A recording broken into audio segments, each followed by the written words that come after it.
I think, dude, like, I mean, you talked about it. I don't think it was the Eagles' best game, but I kind of love the way that they played. Like, they seem really physical to me.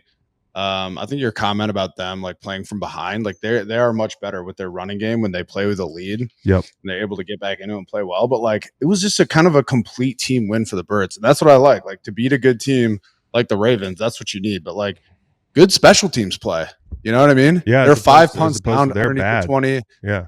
Exactly. They pinned them underneath. And you know how much shit special teams we've seen? Like look at that Jets Seahawks game. So many bad special teams play. So much bad special teams play in the NFL. Like that's the kind of thing that's encouraging me. Like the Eagles are 10-2. They're fucking good. They're one of the best teams in the NFC. They're one of the best teams in the NFL, arguably best team in the NFC, blah, blah, blah. Like you need good special teams play and to have complete team wins in order to, you know, get where you want to be. And that's what I thought was good. And then I loved all the shit on defense too. Like I saw something interesting. I can't remember who said it from the Eagles defense that they didn't even put like a designated spy on Lamar Jackson. Like, you know how many times you see that as part of the game plan? Might have been Nakobe Dean. It was a really good job rushing for the D-line, the front seven. Dudes like Zack Baun, Jalen Carter played really well. Josh Sweat rushed well too.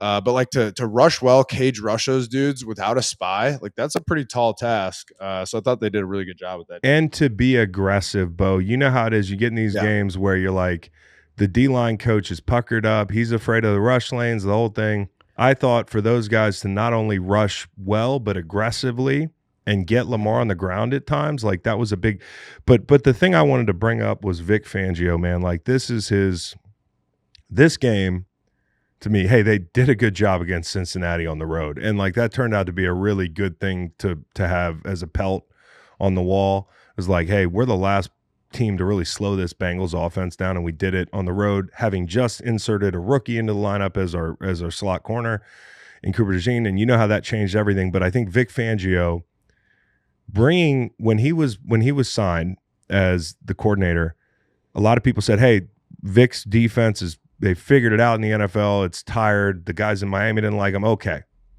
The reason I liked the addition of Vic Fangio was, number one, adding a maturity in the building that I think was much needed. Like a juxtaposition to Sirianni, who I'm not calling immature, but he's young, you know, and he hasn't been doing this for a long time. He's emotional. He's going to ride the wave, and that can all be a good thing. You need a yin for that yang. So you have a former head coach. You have a competent coordinator, and now he goes to work as the coordinator, and here's where I think he really pays off. Not only are the young guys playing well, Quinyon Mitchell comes in and he's playing well. You're putting him in good positions. He's erasing people. You insert Cooper DeJean. That was a big decision that had to be made.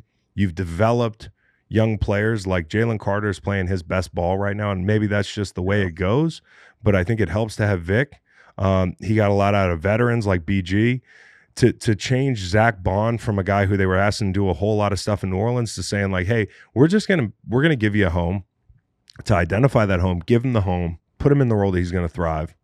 All these things don't just happen.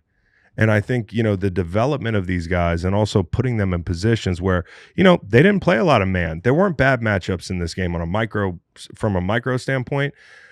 In a lot of these games last year where the Eagles were in, every game you'd be like, what is that matchup?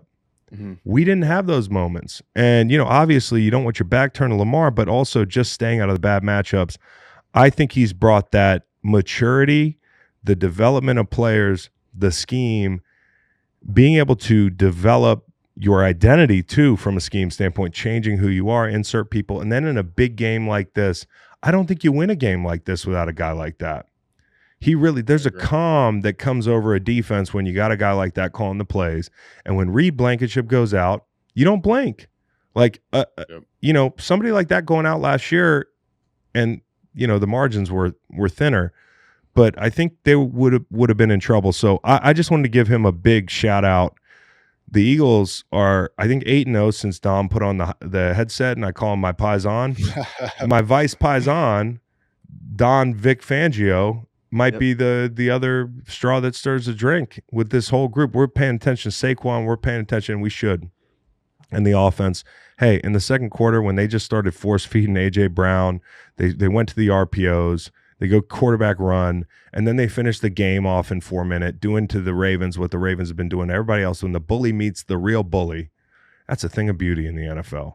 And I was just so happy it was our Nick guys. commented on that too. He said, like, I think he got a question in his post-game presser, like, how are you going to match the Ravens' physicality? And I actually loved his answer. It's like, we kind of went into it with the attitude that they're going to have to match our physicality.